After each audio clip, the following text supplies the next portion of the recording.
Son las 9:57, esperamos 5 minutitos de rigor para que se termine de conectar la gente y empezaremos. En principio ya tenéis que ver nuestra pantalla, oírnos, ahora sí que nos silenciaremos hasta que empecemos, ¿de acuerdo? Y si alguien tiene algún tema técnico, que nos contacte vía chat que tenéis ya habilitado. Gracias, hasta ahora.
Díaz Ayuso ha superado las previsiones.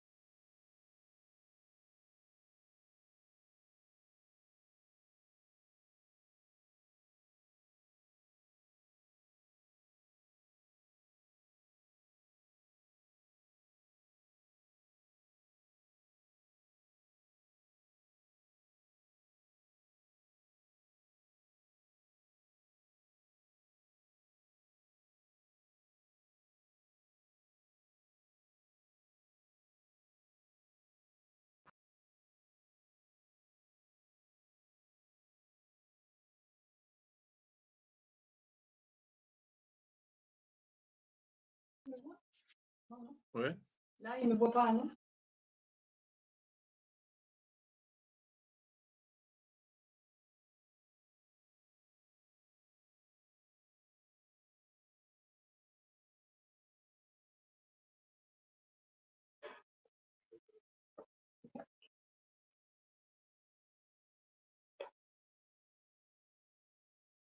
Activado.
Bien, buenos días. Mari Carmen, que nos has contactado vía chat. Espero que ahora sí que nos puedas oír. Teníamos el micro silenciado hasta este momento. Está acabando de conectarse gente, por lo tanto vamos a empezar a hacer la introducción. En primer lugar, muchísimas gracias a todos por estar y acompañarnos hoy aquí en este webinar, que ya es uno de los muchos que llevamos hechos este 2021. Ya sabéis que desde Tax Economistas Abogados, como asesoría de empresas a nivel fiscal, laboral y legal que somos desde hace más de 30 años, un poco nuestro objetivo como empresa también es mantener informados a los empresarios, tanto los clientes como aquellos que aún no lo son, esperemos que lo sean en algún momento, de todas aquellas novedades de ámbito fiscal, legal, laboral y principalmente de estas áreas que os afectan a la empresa. Ya sabéis que desde que empezamos pues, todo el tema de la pandemia, en marzo del año pasado, nos hemos centrado muchísimo en realizar webinars y conferencias online de temática principalmente laboral, pero no queremos olvidar tampoco temas tan interesantes como el que trataremos hoy, que es este que veis en pantalla, la retribución del administrador y su tratamiento fiscal óptimo, ¿de acuerdo? Muchas veces los empresarios os encontráis muy a menudo que aplicar toda la normativa a las empresas es un importante hándicap, porque hay muchos cambios, criterios, interpretación y legislación. Pero uno de los temas que siempre nos ha llevado las controversias ha sido precisamente la retribución de los administradores, interpretaciones, criterios que se han ido generando y un poco cómo aplicarlo en vuestra empresa. Entonces, hoy intentaremos dar respuesta a todas estas dudas y consultas y para ello nos acompañan pues, tres ponentes, tres personas profesionales del equipo de tax. Empezará José María Marsillo, que es quien veis ahora mismo en pantalla. José María Marsillo es abogado, especialista en el área laboral del despacho. Seguirá Simón Fernández. Simón también es abogado y está con nosotros en el departamento legal. Y por último, finalizará la parte más fiscal. Mireia Llimán es economista y está en el departamento fiscal de nuestra oficina en Figueras. ¿De acuerdo? Antes de empezar, sí que os quería detallar un poco cómo nos organizaremos para que todo funcione. Entonces, nos organizaremos que empezaremos con la presentación que harán estos tres ponentes. Seguidamente, esta presentación tendrá una duración de unos 45 minutos, una hora. Y seguidamente lo que haremos es que abriremos un chat de preguntas que ya tenéis habilitado. Las responderemos todas o las que podamos. Si hay algún tema particular, lo trataremos con cada uno de vosotros. Os pido, por favor, que tengáis los micros silenciados, ¿de acuerdo? Y la grabación ya la tenemos en marcha, por lo que después estaremos grabando y os remitiremos el vídeo. Muchísimas gracias y doy la palabra a José María. Muchas gracias, Raquel. Bueno, una vez más, gracias a todos los que estáis ahí al otro lado telemáticamente. Esperemos que pueda ser de provecho esta webinar y que conozcamos más conceptos. Yo, a ver, mi parte es quizá la que se conoce más, pero no está, supongo que recordarla siempre va bien, es la vertiente laboral. Y, por tanto, de la temática, la vertiente laboral, me centraré en lo que es el encuadramiento de los altos directivos en el régimen que pertoque de la Seguridad Social y, bueno, los tipos de directivos que existen. Esta será, por tanto, mi exposición, que, como digo, supongo que es más conocido, pero recordarlo creo que irá bien. Entonces, en este sentido, lo primero que conviene analizar serían los tipos de directivos que existen en nuestra regulación y de dónde vienen, ¿vale? Tendríamos habrían tres figuras. Existirían las personas que están integradas en los consejos de los órganos de administración. Luego estarían las personas que tienen una relación laboral especial de alta dirección. Todo esto luego lo veremos, ¿eh? Y finalmente, directivos con una relación laboral ordinaria, es decir, que se les aplica plenamente el Estatuto de los Trabajadores. Estas serían las tres figuras de directivos que tenemos en el ordenamiento. Luego, pues ya veremos, en función de lo que haga cada uno, en qué régimen concreto de la seguridad social deben incluirse. Bien. Junto, como hemos dicho, al directivo quizá más común, que es el que forma parte del Consejo de Administración y que, por tanto, pues integra la titularidad jurídica de la empresa, tenemos una relación laboral de carácter especial en nuestro ordenamiento, que no se rige por el Estatuto de los Trabajadores, sino por un Real Decreto del año 85, que es el alto directivo que tiene una relación laboral especial. Por tanto, adaptada, sigue bastante lo que podría ser el estatuto, pero ya digo, adaptada en un Real Decreto aparte. ¿Qué es este alto directivo con una relación laboral especial? Pues ya veremos más adelante que a priori no tendría que ser nadie del Consejo de Administración quien tiene esta relación laboral especial de alta dirección, sino que tendría que ser una persona externa y realiza funciones inherentes a la titularidad jurídica de la empresa. Son personas que no tienen otra subordinación que la que forma que la titularidad de la empresa, es decir, que el Consejo de Administración es quien directamente da las órdenes, no tiene otra figura dentro de la empresa que pueda, del que dependa, y entonces tienen plena autonomía. Una autonomía bastante plena y forman, pues, bueno, hacen negocios que afectan a la generalidad de la empresa y que lógicamente tienen una relevancia. A veces es difícil la distinción entre alto directivo y una relación laboral ordinaria, que luego veremos de un directivo ordinario, pero cuando analicemos el otro tipo de directivo quizá se entiende más. Pero básicamente es eso. Y luego, como decíamos, el otro directivo que podría existir es el que tiene la relación laboral ordinaria, ¿vale? La que no encaja en el Real Decreto del 85 de Relaciones Especiales de Trabajo y que, bueno, en este caso, el tercer grupo. ¿Qué tipo de directivos hablamos? Bueno, pues personas que tienen dentro del organigrama de la empresa una posición subordinada, por tanto, habrá otras personas dentro de ese organigrama a quienes deban reportar. Y su ámbito de actuación normalmente se limita a un aspecto concreto de la compañía. Aunque tengan poder de representación de esa compañía, sus funciones no tienen una relevancia tan grande como las funciones que puede hacer un alto directivo, sino que se encuadran sus competencias básicamente en su área de actividad. O sea, mejor puedo pensar en un director financiero, un director de recursos humanos, y que reportan no directamente a las personas que forman parte de la titularidad de la empresa, sino de otra persona del organigrama, como por ejemplo podría ser el alto directivo que hemos dicho antes. Este tipo de personal están plenamente sometidos al Estatuto de los Trabajadores y no es más que una relación laboral ordinaria como puede ser la de cualquier otro trabajador. Muy bien. Una vez vistos los diferentes tipos de directivos, ¿vale? Los que formarían parte del Consejo, este directivo de alta dirección que tiene una relación laboral especial y el directivo del Estatuto de los Trabajadores, que podríamos llamar, ahora convendría analizar las compatibilidades e incompatibilidades que se pueden dar entre estas funciones, ¿no? Por ejemplo, no sé, puede ser alguien del Consejo de Administración llevando a cabo esas funciones de dirección y gerencia que en principio son inherentes al cargo de consejero y a la vez tener un contrato laboral de alta dirección. Pues no, ¿vale? Aquí entra lo que llamamos teoría del vínculo.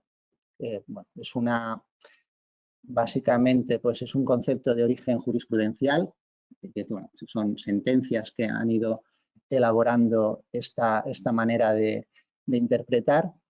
¿Y qué ocurre? Pues que como nuestro ordenamiento no queda del todo claro cuáles son las funciones directivas y de gerencia que pueden venir del Consejo de Administración y las que pueden venir de un alto directivo, al final no dejan de ser funciones inherentes a esa titularidad jurídica de la empresa que, como hemos dicho antes, tienen una relevancia notoria y afectan un poco en general a la actividad de la empresa, pues no puede haber bajo dos condiciones la realización de una misma función. Y en este sentido, como no puedes realizar la misma función bajo dos condiciones diferenciadas, que es alto directivo y persona del consejo, la teoría del vínculo lo que viene a decir es que la relación mercantil, es decir, no la laboral, sino la mercantil, la que está sometida a el directivo con la compañía, absorbe a la relación laboral. Por tanto, tendremos únicamente relación mercantil, aquel consejero que hace esas funciones de dirección y gerencia, o consejero ejecutivo, creo que se llama, pues bueno, únicamente la relación será mercantil, excluida completamente de la relación laboral. Esto es lo que viene a decir esta teoría del vínculo. Esto, pues bueno, hace en su contrario, lógicamente, lo que tenemos es que si haces una relación laboral ordinaria, si eres directivo con funciones de dirección y gerencia, pero quieres además realizar una actividad para la empresa, no de alta dirección, sino plenamente subordinada, pues aquí sí que habría compatibilidad. Y en este sentido se podrían articular, por tanto, esas dos relaciones. La relación laboral ordinaria, no sé, pues lo que digo, ¿no? Porque a lo mejor hace funciones también de informático en la empresa, de abogado, de lo que sea, relación aquí plenamente laboral, que como es diferente de las funciones directivas, pues aquí sí que tendríamos la compatibilidad entre las dos condiciones y el sometimiento a la jurisdicción social. Aquí vemos un poquito lo que sería el resumen, es decir, si tenemos una relación de alta dirección y a su vez alguien es consejero, esto no puede existir, es incompatible, porque lo que hay es, por la teoría del vínculo, una relación mercantil.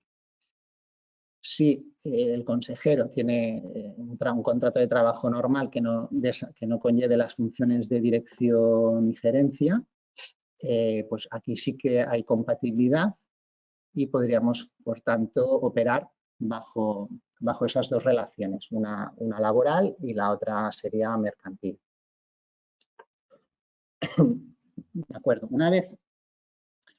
Una vez dicho los tipos de administradores, un poquito este tema de las compatibilidades e incompatibilidades, otro de los aspectos que nos gustaría tratar es la inclusión en el régimen correspondiente de la seguridad social. Otro aspecto que entendemos que tiene su relevancia. Vale. Hasta aquí, bueno, lo que podemos decir es que en los supuestos que lógicamente exista una relación de... Bueno, vamos a seguir un poquito mejor el orden y así nos centramos más. Hablaremos si hay que incluir a ese directivo que hemos estado comentando ahora, uno de esos tres, en una relación en el RETA, en el régimen especial de trabajadores autónomos, en el régimen general, o en un régimen general específico que es el régimen general asimilado. Ahora veremos, por tanto, una vez ya sabemos estos tres, dónde tienen que ir, ¿vale? A qué régimen concreto de la seguridad social deben ir. Para eso hay dos elementos muy importantes para diferenciar. Es saber si existen esas funciones de dirección y gerencia, si realmente se realizan, y luego si existe el control efectivo. Estos dos elementos son muy importantes para determinar a qué régimen corresponderá la inclusión de ese trabajador. Entonces, si lo que tenemos es que las funciones de dirección y gerencia se están realizando de una manera habitual y a su vez se tiene el control de la sociedad, es el caso típico de que esa persona tendrá que estar incluida en el régimen especial de trabajadores autónomos. También decir, ¿vale?, que a priori se entenderá siempre que quien forma parte del consejo realiza funciones de dirección y gerencia, ¿vale? Habrá que demostrar que eso no es así. Dicho esto, ¿cuándo se entiende que existe ese control y, por tanto, se incluye en el régimen especial de trabajadores autónomos? Pues bien, hay 3 supuestos. El caso que tenga el 50% más del capital o participaciones de la empresa, tanto directa como indirectamente. Esto significa que si no tiene ese 50%, pero sí que lo dispone con personas con las que conviva, hasta el 2.º grado por consanguinidad o afinidad, pues será control efectivo. Hablamos pues del cónyuge, el padre, hijo y hasta hermano, ¿vale?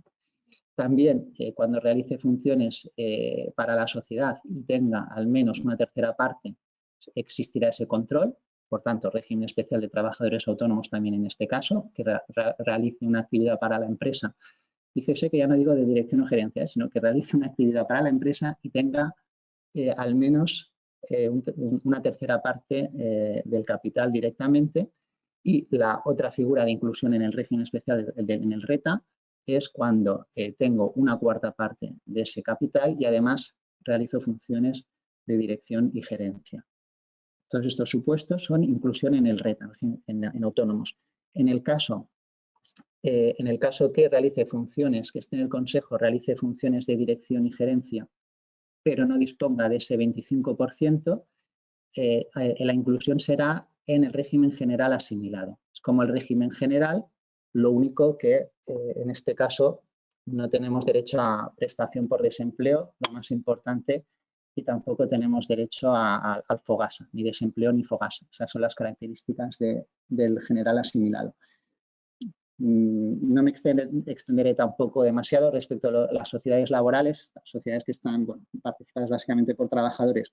La regulación es prácticamente idéntica en cuanto a cuándo se entiende que es idéntico al tema del control, entender cuándo hay el control y, por tanto, vale vale lo mismo para saber si esa persona tiene que estar incluida en el régimen de autónomos o bien en el asimilado.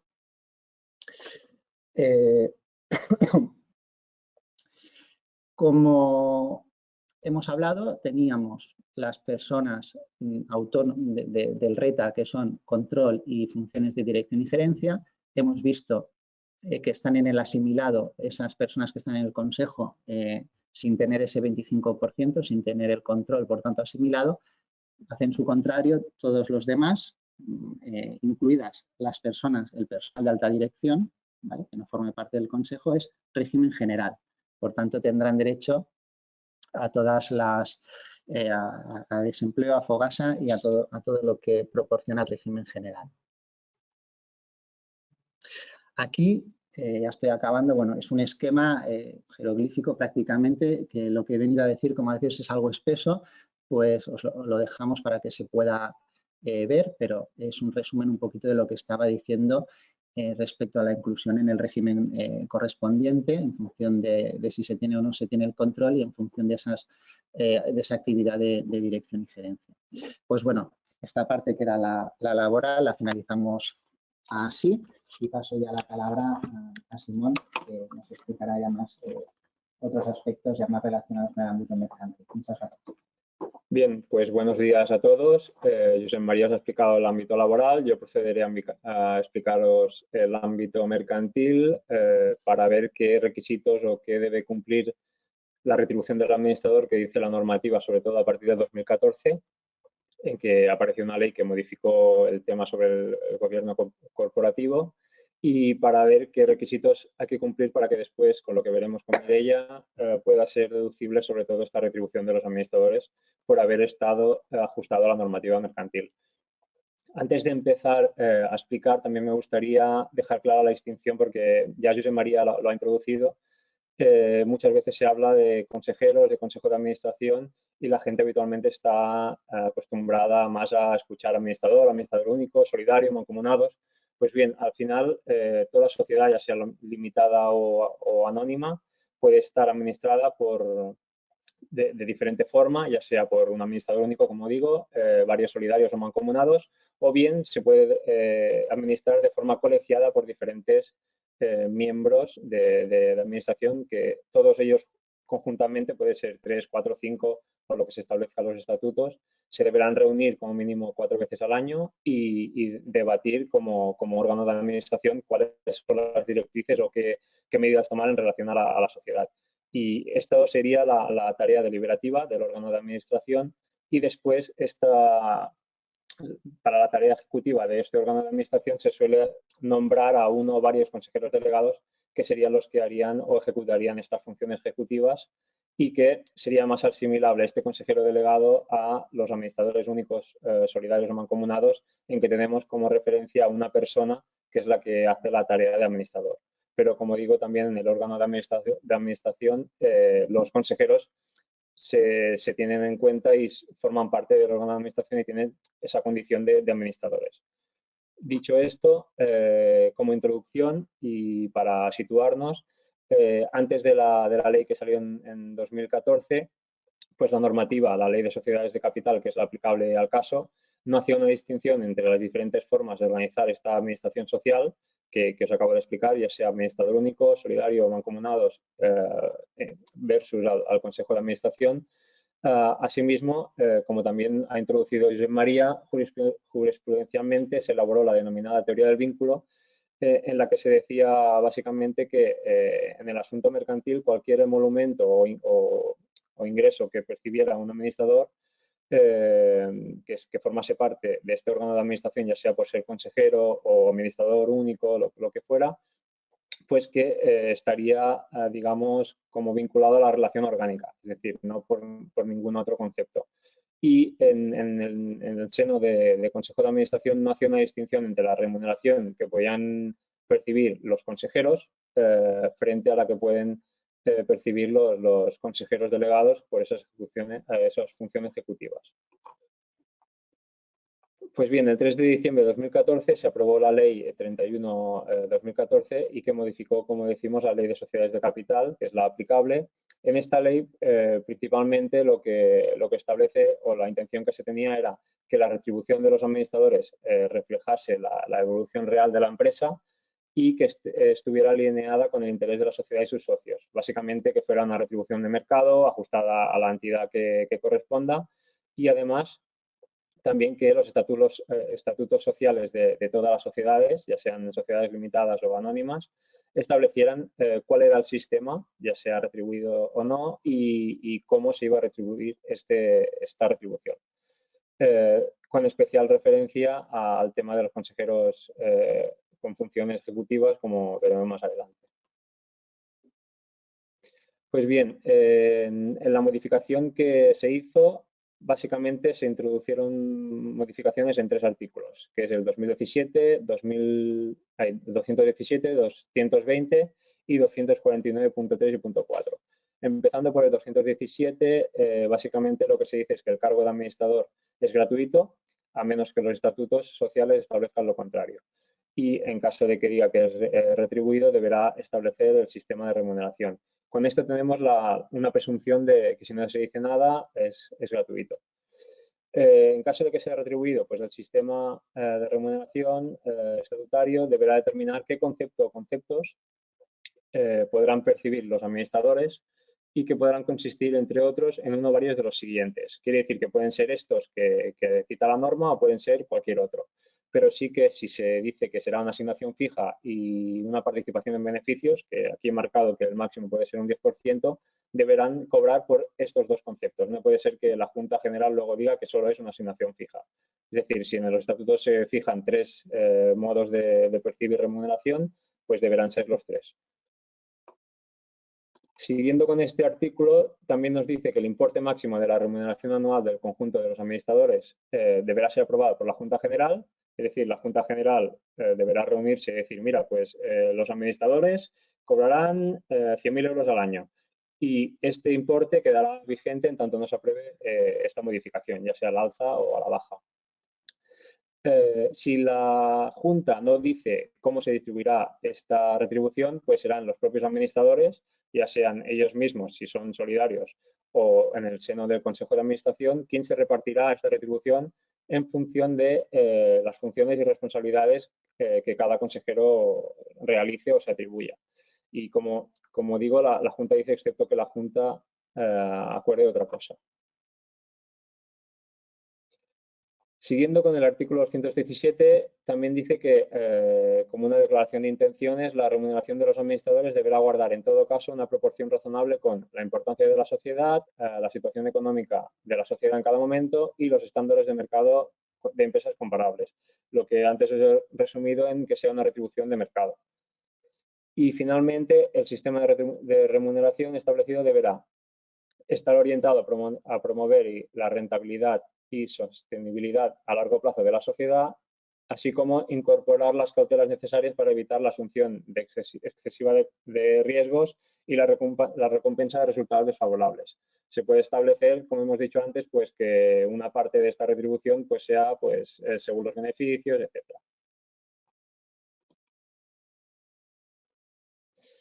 Por su parte, el artículo 220, que también hemos dicho que introdujo esa nueva normativa, solo hace referencia a las sociedades limitadas y establece que la modificación o el establecimiento de cualquier clase de relaciones, ya sea prestación de servicios o de obra, entre la sociedad y uno o varios de sus administradores, requerirá un acuerdo de la Junta General.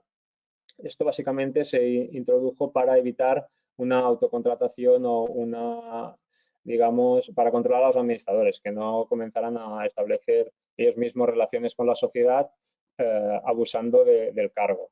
Aquí, como ejemplo, os he puesto que el administrador único factura a la SL por algún concepto, pues deberá ser, digamos, ratificado por acuerdo de la Junta General o establecido así. Bien, ya pasamos al artículo 249, 3 y 4 de la Ley de Sociedades de Capital, y esto solamente hace referencia cuando nos encontramos que una sociedad, ya sea limitada o anónima, esté administrada por un consejo de administración y, concretamente, que ese consejo de administración haya delegado sus funciones ejecutivas a un consejero o varios consejeros delegados. ¿Qué nos dice este artículo? Que el nombramiento del consejero delegado o del consejero con funciones ejecutivas requiere, en primer lugar, que se celebre un contrato entre este consejero delegado y la sociedad y que previamente este contrato tendrá que ser aprobado por el consejo de Administración con el voto favorable de 2/3 partes de sus miembros. En esta aprobación el consejero afectado deberá abstenerse de asistir a la deliberación y de participar en la votación. Y una vez celebrado el Consejo de Administración, el contrato deberá incorporarse como anexo a esta acta de la sesión. En relación al contrato, ¿qué deberá incluir? Pues la retribución, también si existe alguna eventual indemnización en caso de cese anticipado y, si es el caso, pues primas de seguro o de contribución a sistemas de ahorro. El consejero únicamente podrá percibir su remuneración por estas funciones ejecutivas por lo que diga el contrato y no podrá percibir ninguna otra retribución que no esté o que no figure en este contrato. Y, finalmente, pues, como hemos visto en el 217, pues el contrato deberá ser conforme a la política de retribuciones aprobada por la Junta. Aquí os he querido dejar claro que la interpretación del Tribunal Supremo, porque inicialmente, cuando salió la ley en 2014, se dijo que había una dualidad de regímenes, por cuanto el 217 se aplicaba únicamente a los administradores en su condición de tales, que significaba solo por las funciones deliberativas o representativas, en este caso sería administrador único o los consejeros sin funciones ejecutivas, y que el artículo 249 únicamente afectaba a los consejeros ejecutivos. ¿Qué quería decir esto? Que si hemos visto que la Junta General determinaba cuál era la retribución máxima del órgano de administración, pues los consejeros ejecutivos escapaban de esta retribución máxima. Pero el Tribunal Supremo dijo que no existe una dualidad de regímenes retributivos y que la relación entre el 217 y el 249 era de carácter cumulativo. ¿Por qué decía esto? Porque el 217 indica que recoge el régimen general aplicable a todos los administradores, incluidos los ejecutivos, y el 249, pues además es como una lex specialis, contiene las especialidades aplicables a los que contienen o tienen facultades ejecutivas. Por eso rechaza la interpretación de la expresión en su condición de tales cuando dice que son inherentes al cargo de administrador tanto las funciones deliberativas como las de supervisión o la función ejecutiva. Bien, pues a raíz de esta sentencia del 2018, el sistema diseñado por la Ley de Sociedades de Capital se estructuraría en 3 niveles. En primer lugar, en los estatutos sociales deberá prevalecer o establecerse si es el carácter retribuido o gratuito del cargo y si es remunerado, pues el sistema de retribución. Si en los estatutos no se dijera nada, pues ya hemos dicho que se presumirá que será gratuito. Y si después, ya os explicará Mireia, y cobrar algún importe el administrador por este cargo, no será seguramente deducible. En el segundo nivel encontramos el acuerdo de la Junta General. En caso de que en los estatutos se establezca que es remunerado el cargo, pues será la Junta General quien establezca el importe máximo de remuneración anual de los administradores por todas las funciones, ya sea deliberativas, ejecutivas, etc. Y finalmente, en el tercer nivel, el acuerdo del Consejo de Administración o bien de los propios, si son administradores solidarios, entre ellos, serán a estos a quien corresponda la distribución de la retribución máxima aprobada por la Junta y cuando se nombren consejeros ejecutivos, pues la aprobación del contrato y de las atribuciones ejecutivas. Bien, como resumen a lo explicado, a lo que establece la normativa y derivada de la interpretación del Tribunal Supremo, ¿cuáles son los aspectos comunes a todas las sociedades? Y sea cual sea el órgano de administración, ya sea administrador único o consejo de administración. Pues necesidad de que los estatutos contemplen el sistema de retribución de los administradores para todas las funciones, cuando el cargo sea remunerado. Exigencia de aprobación por la Junta General de Socios o accionistas en sociedades anónimas del importe máximo anual de la retribución del órgano de administración. En tercer lugar, aprobación que seguirá vigente, la que haya dicho la Junta, por años sucesivos, hasta que no se modifique por la misma o se adopte un nuevo acuerdo. Y finalmente, la distribución o reparto de la retribución máxima anual aprobada por la Junta se acordará entre los administradores por acuerdo de estos y, en caso de Consejo de Administración, pues por decisión del mismo y que deberá tener en consideración tanto las funciones y responsabilidades atribuidas a cada consejero y todo ello, excepto que la Junta General ya diga cómo se repartirá esta retribución. Especialidades únicamente que afectan a administradores únicos, solidarios o mancomunados. Pues bien, la ley no exige un acuerdo o contrato que documente su relación con la sociedad, pues ya con el simple nombramiento se entiende hecho este contrato. Los administradores tienen, por imperativo legal, todas las facultades de dirección, gestión y administración y simplemente están restringidas en materia de gestión que sea atribuida a la Junta General. Pueden existir funciones ajenas al cargo y estas funciones, las que no tienen nada que ver con el cargo de administrador, pues se establecerán en un contrato de arrendamiento de servicios o profesional y todo ello, como hemos visto por el artículo 220, deberá estar aprobado por la Junta General. Y finalmente, no es posible ninguna relación laboral de alta dirección porque sus funciones se solapan con el cargo de administrador. Esto es lo que Josep María nos ha explicado con la teoría del vínculo.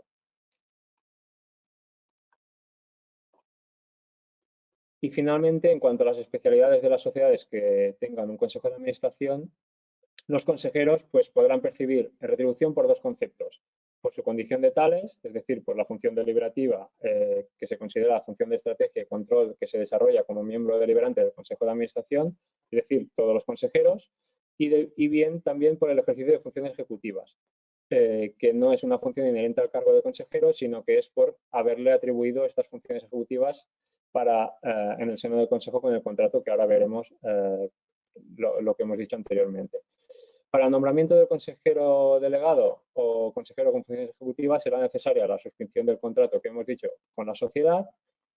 Este contrato previamente deberá ser aprobado por la mayoría de 2/3 de los miembros del Consejo de Administración sin que el consejero delegado nombrado pueda asistir a la deliberación y voto y el contrato deberá incluirse como anexo en el acta de la sesión. El contrato, como hemos dicho anteriormente, deberá prever y detallar todos los conceptos por los cuales esta persona puede obtener la retribución no podrá percibir ningún concepto que no esté específicamente incluido en este contrato y deberá ser conforme a la política de retribución aprobada por la Junta General. Pues bien, con esto nos hemos situado y cuáles son los requisitos para que el órgano de administración pueda percibir correctamente su retribución. Y ahora Mireia os explicará cuál es el tratamiento fiscal y requisitos a cumplir para que este sea deducible.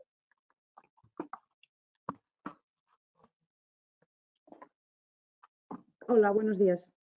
En esta última parte vamos a analizar la retribución de los administradores desde la perspectiva fiscal. Como veréis, es un tema que también en este ámbito ha sido objeto de diversas polémicas y controversias que hacen que podamos establecer un marco general, pero en la práctica muchas veces sea necesario estudiar caso por caso. La normativa se ha ido modificando junto con la jurisprudencia, que ha ido evolucionando y junto con los pronunciamientos que hace Hacienda a través de las consultas vinculantes.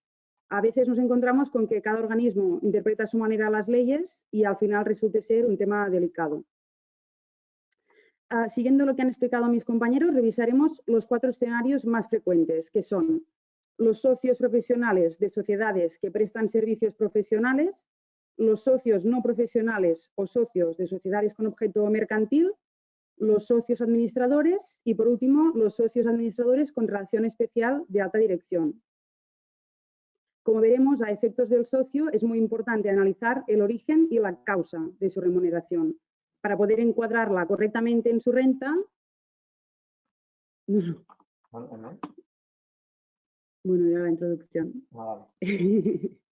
Bueno, eso, para poder encuadrarla correctamente en su renta y saber qué formalidades debemos cumplir. Ahora sí, hacemos el primer escenario, que es este. Es el de los socios profesionales de sociedades que prestan servicios profesionales. Es el caso, por ejemplo, de un dentista, que es socio de una clínica dental y presta sus servicios allí como dentista.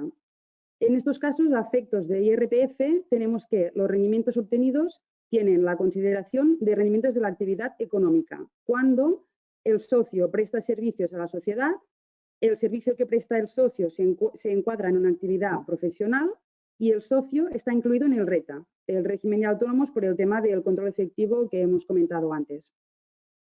En el año 2015 se introdujo una modificación en la normativa que establece que los rendimientos obtenidos por un contribuyente procedentes de una sociedad en la que participa, derivados de la realización de actividades profesionales, tienen la consideración de rendimientos de la actividad económica.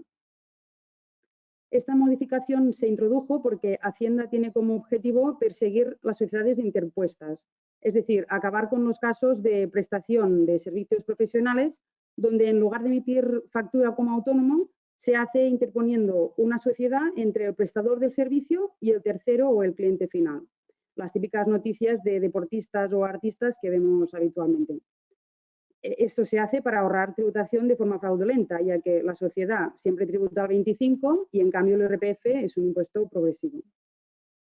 Pues Hacienda, a partir del 2015, establece que en estos casos el rendimiento del socio se considera actividad económica.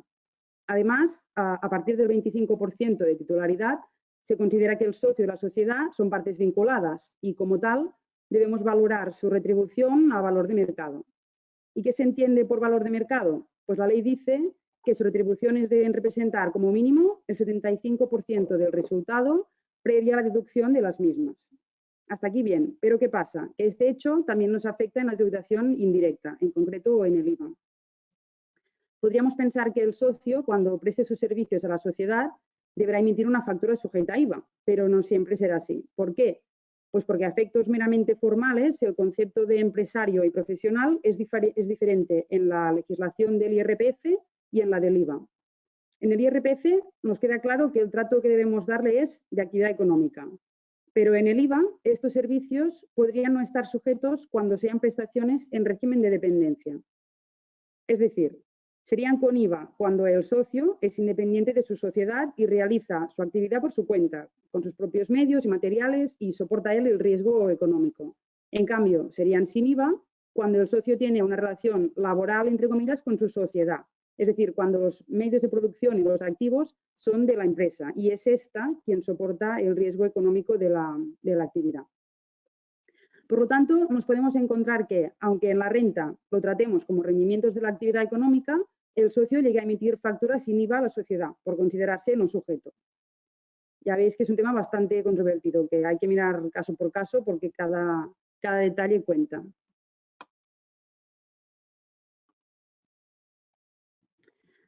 Por otro lado, tenemos los socios no profesionales o socios de sociedades con objeto mercantil.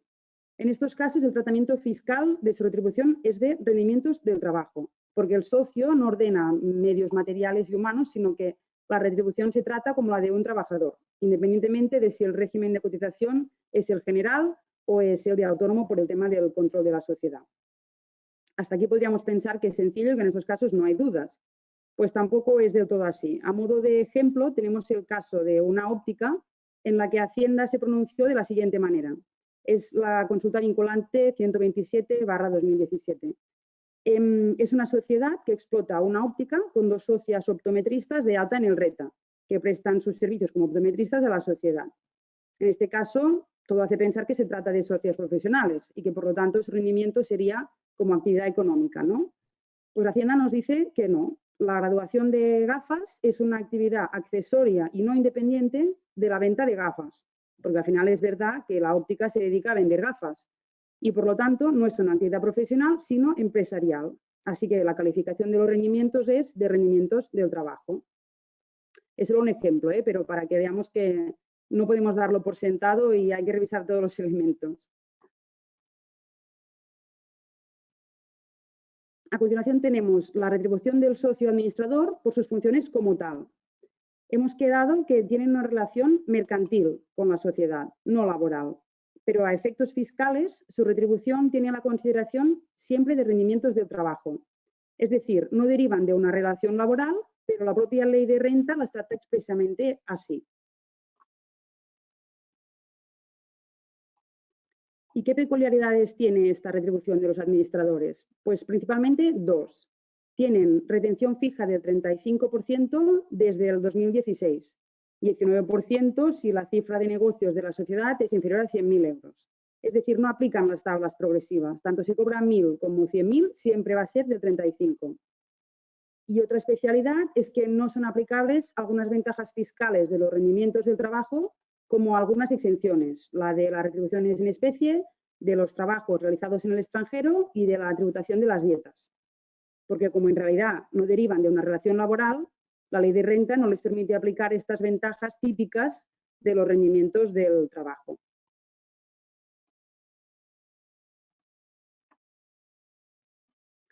Por último, el cuarto escenario es el del socio administrador, que también tiene una relación de alta dirección. A nivel laboral hemos comentado que son formalmente incompatibles, ya que una absorbe a la otra. Pues a nivel fiscal lo mismo, se tratan conjuntamente como rendimientos del trabajo. Y tal como hemos comentado ahora, si el alto cargo también es administrador, el porcentaje de retención será fijo del 35 o del 19. Y si solo es alto cargo pero no administrador, aplicará los porcentajes de tablas.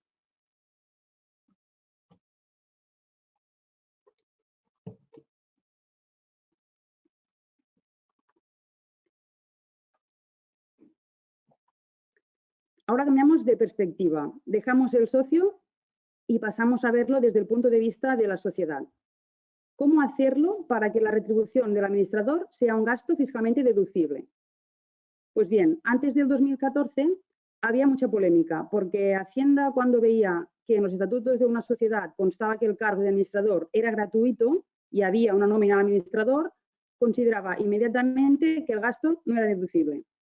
¿Por qué? Pues porque si tú mismo has acordado en tus estatutos que un servicio es gratuito, ¿por qué estás pagando por ello, no? Esto al final es una liberalidad. Bueno, pues al final la ley se modificó y a partir del 2014 hay un artículo, concretamente el 15.e, el primero que tenemos aquí, que dice que nunca se considerarán liberalidades las retribuciones de los administradores por el ejercicio de las funciones de alta dirección u otras funciones derivadas de un contrato de carácter laboral con la entidad.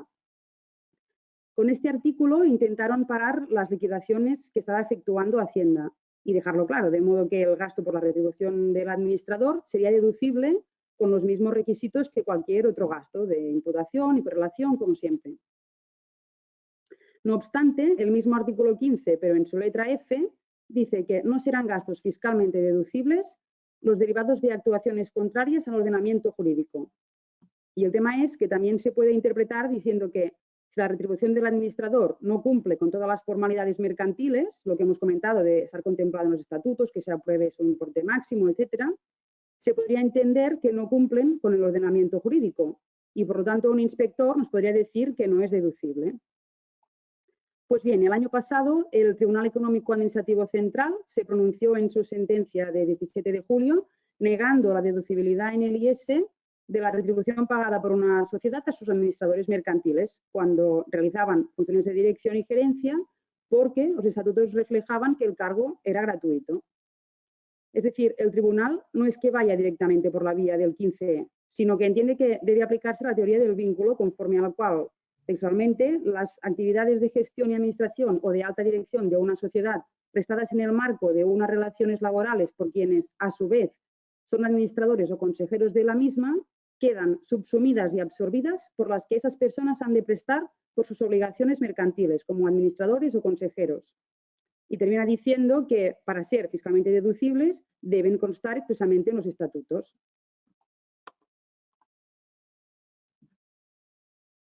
Por lo tanto, a modo de resumen, la retribución de los administradores recogida en los estatutos por el ejercicio de sus funciones es deducible. Si el cargo es gratuito y se cobra una cantidad por sus funciones, no es deducible. Y la retribución de los administradores por el ejercicio de funciones de alta dirección, deducibles en la misma medida, siempre que esté recogida en los estatutos. Por lo tanto, ante la duda y sobre todo después de este pronunciamiento del tribunal, es muy importante cumplir con todas las formalidades mercantiles y fiscales para así minimizar el riesgo de incidencia con Hacienda.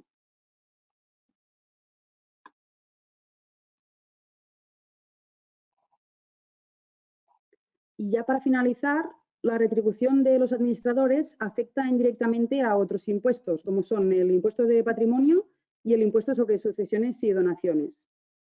En ambos impuestos existe un beneficio fiscal importante en relación con la tenencia de participaciones, cuando se cumplen una serie de requisitos.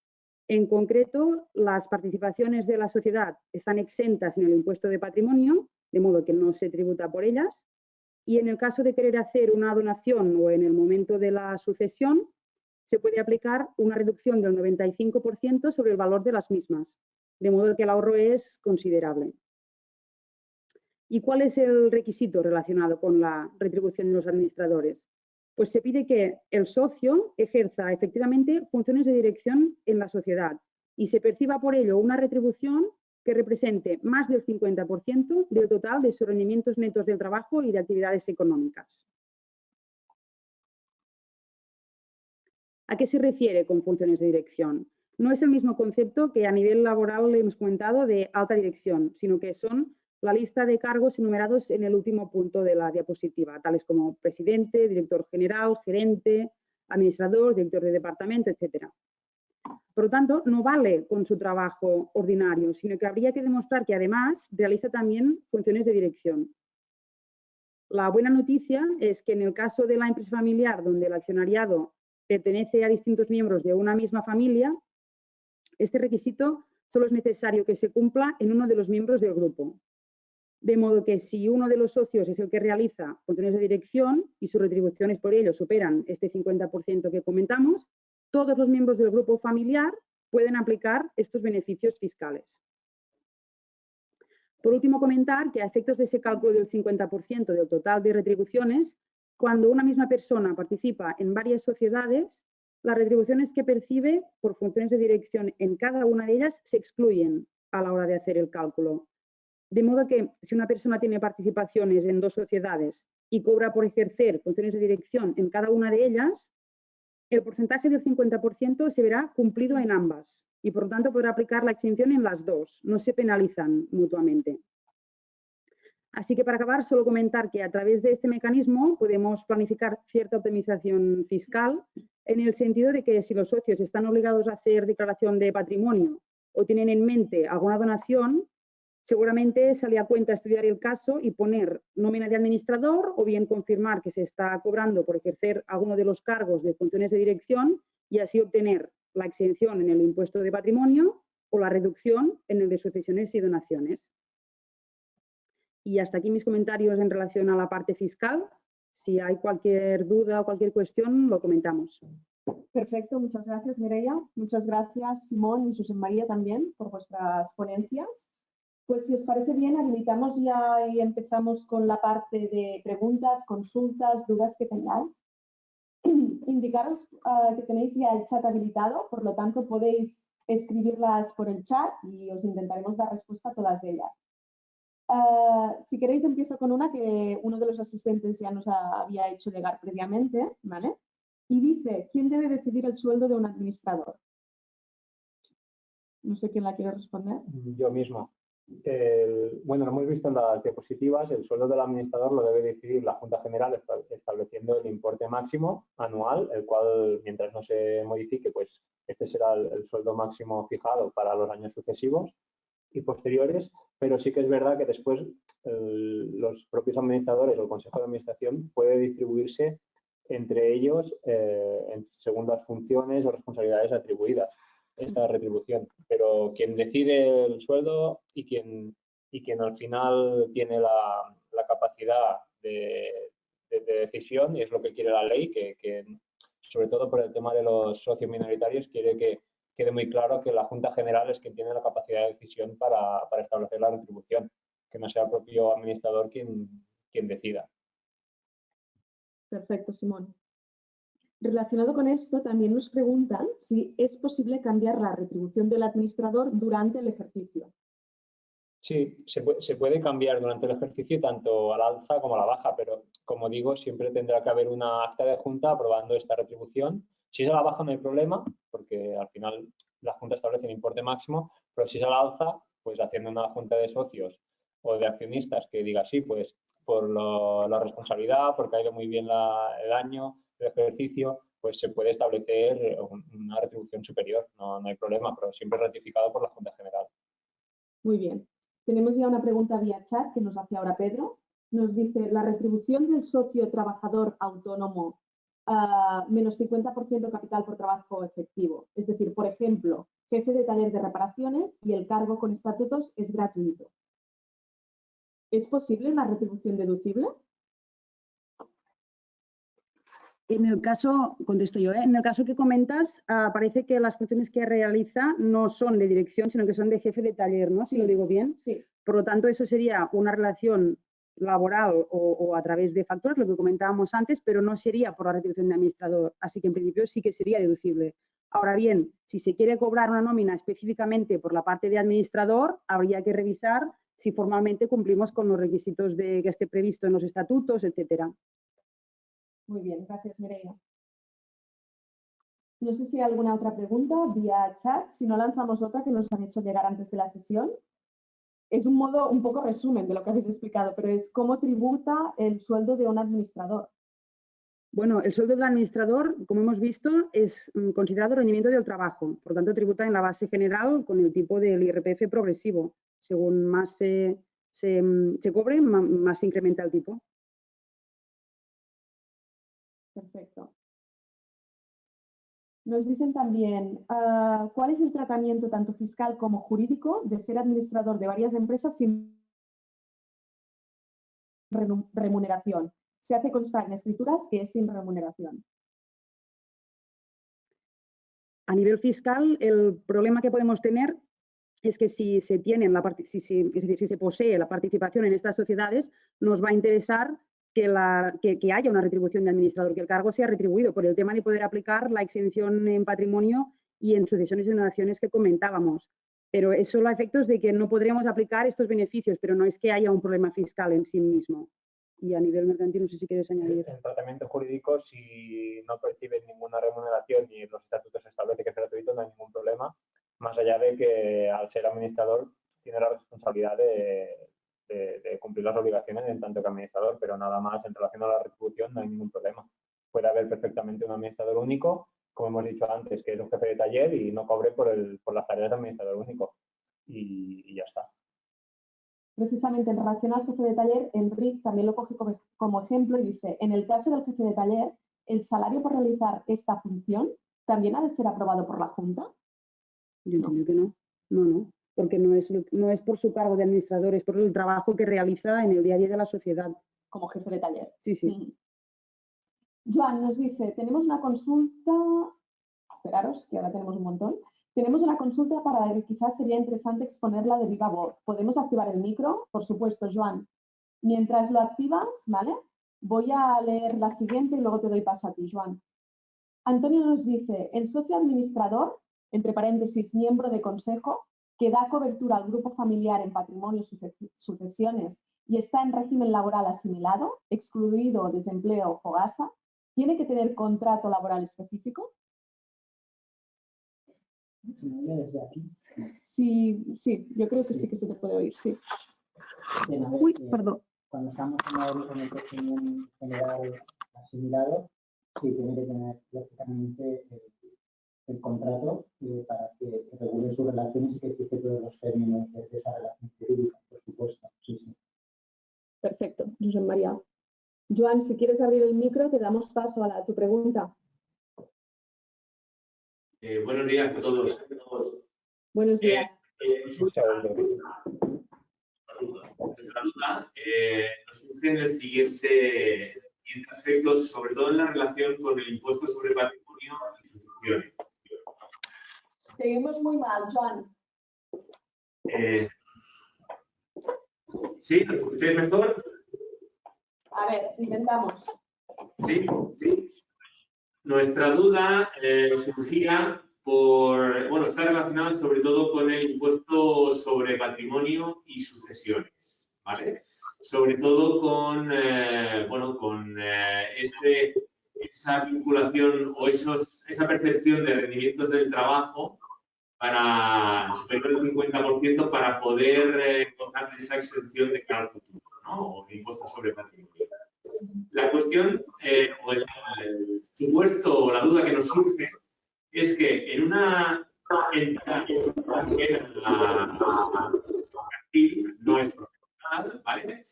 Los socios facturan a esa entidad, ¿de acuerdo? Y la pregunta es, en este supuesto no hay rendimientos del trabajo superiores al 50%, pero ¿sería asimilable para poder gozar de esos beneficios a nivel de impuestos sobre patrimonio o sucesiones? No sé si me he explicado. Sí, lo que no estoy seguro es que he entendido del todo. Me dices que los socios, entiendo que administradores, solo facturan a la sociedad por servicios, pero no tienen nómina de administrador, ¿no? Correcto, correcto. ¿Qué servicios son los que le facturan a la sociedad? Son servicios, o sea, realmente son servicios profesionales, ¿vale? O sea, ahí, de alguna manera, son 4 socios profesionales que facturan a la entidad y la factura, o sea, la entidad opera bajo un objeto mercantil. Vale, pues desde mi punto de vista, creo que en este caso no estaríamos cumpliendo porque falta una retribución por el cargo de funciones de dirección propiamente, ya sea vía nómina de administrador o poder demostrar que lo que se está, es decir, que hay una parte de la retribución que viene específicamente por las funciones de dirección que se ejercen. Nos falta, es decir, no cumpliríamos con lo que tenemos ahora. Perfecto, pues muchísimas gracias. Gracias, Joan. Solo comentarte, si fueran hermanos, con que uno de los 4 lo cumpliera, ya podrían aplicarse a los 4. Ah, vale. Okay. Si hay alguien familiar, entonces sí que se podría considerar así. Necesitamos que una persona familiar lo cumpla. Si una persona de grupo, todas pueden aplicárselo. Perfecto.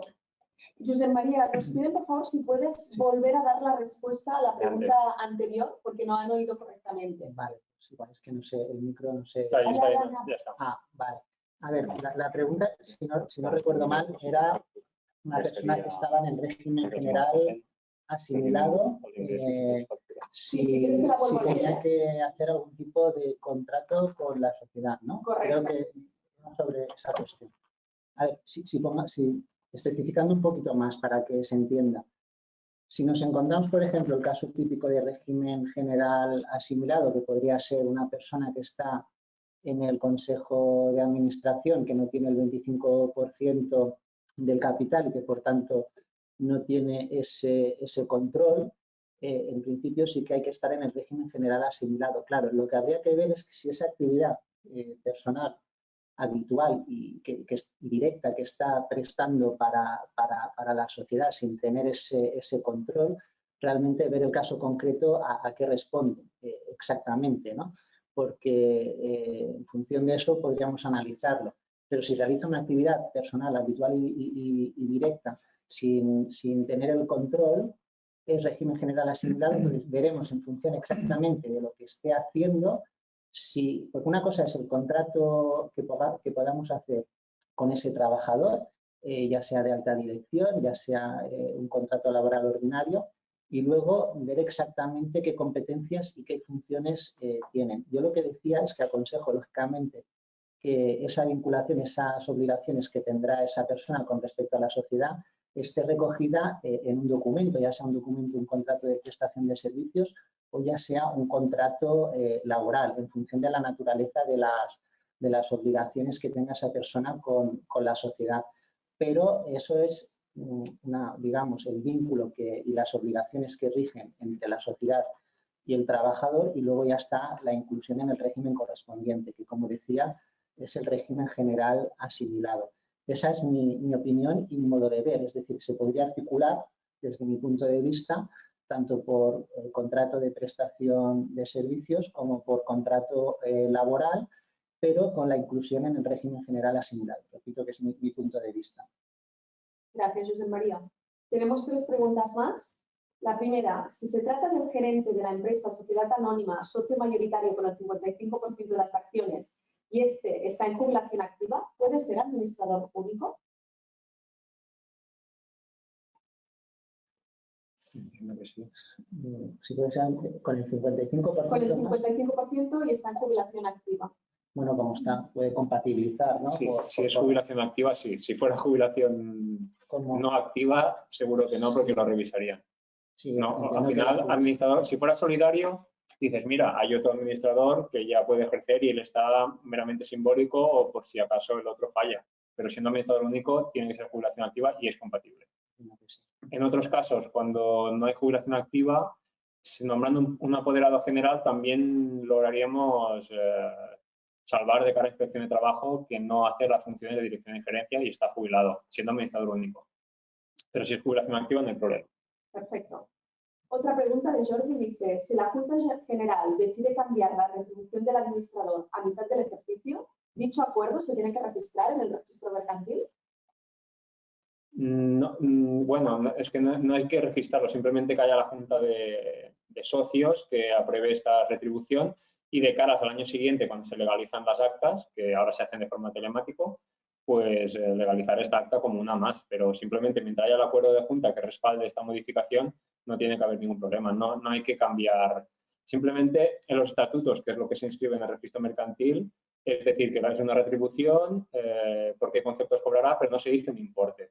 No hace falta establecer en los estatutos el importe, sino que el importe lo fijará la Junta General y no hace falta tampoco inscribirlo inmediatamente, sino que el año siguiente todas las actas del año anterior pues se legalizan.